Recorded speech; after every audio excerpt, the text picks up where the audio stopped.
Magics, thank you so much for hosting us. Thank you so much for allowing us to be in the restaurant. We're here right next to beautiful Magic Sand.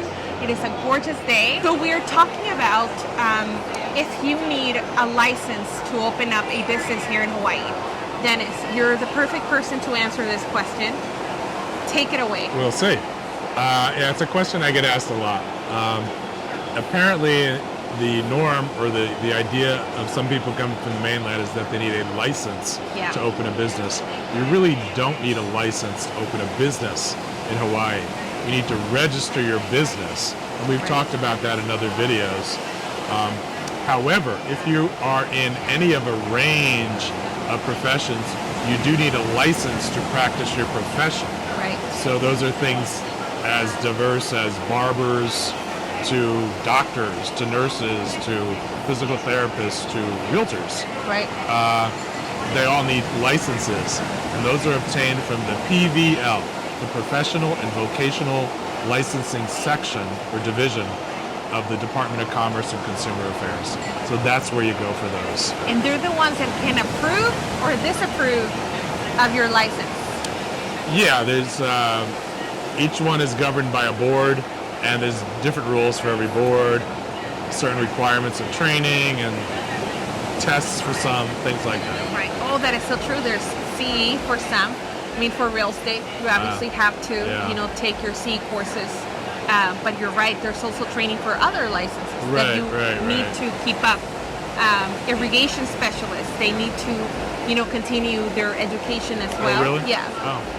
Yeah. There's so many. The list is huge. It's huge. Yeah. A question I get asked a lot is, will my mainland license reciprocate to Hawaii? In other words, can I just transfer it to Hawaii? There are some licenses that allow that, although I'm not quite sure how easy that transition is, the bureaucracy behind that. But for many licenses, many professions, they do not reciprocate to Hawaii. So you need to start, not from ground zero, but you need to qualify all over, take the test from the get-go, and that kind of thing. Right. So it's not the easiest thing. No, it is not. Sometimes at state level only, you have to, make sure that you pass the state examination of whatever license you have. That applies for real estate licenses. If you're transferring your license over to here, from California to here, you have to pass the state exam.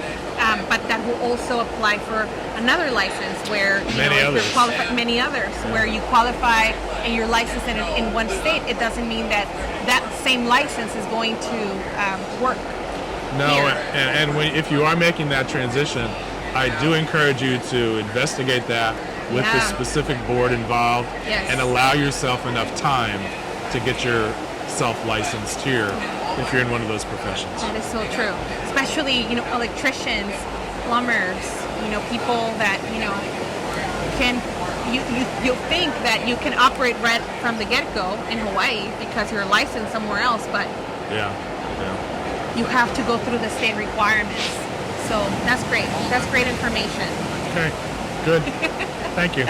Well, thank you guys for watching, and we're going to be moving on to our next video here, the mini-series on how to open a business here in Hawaii and how to get registered in the state of Hawaii.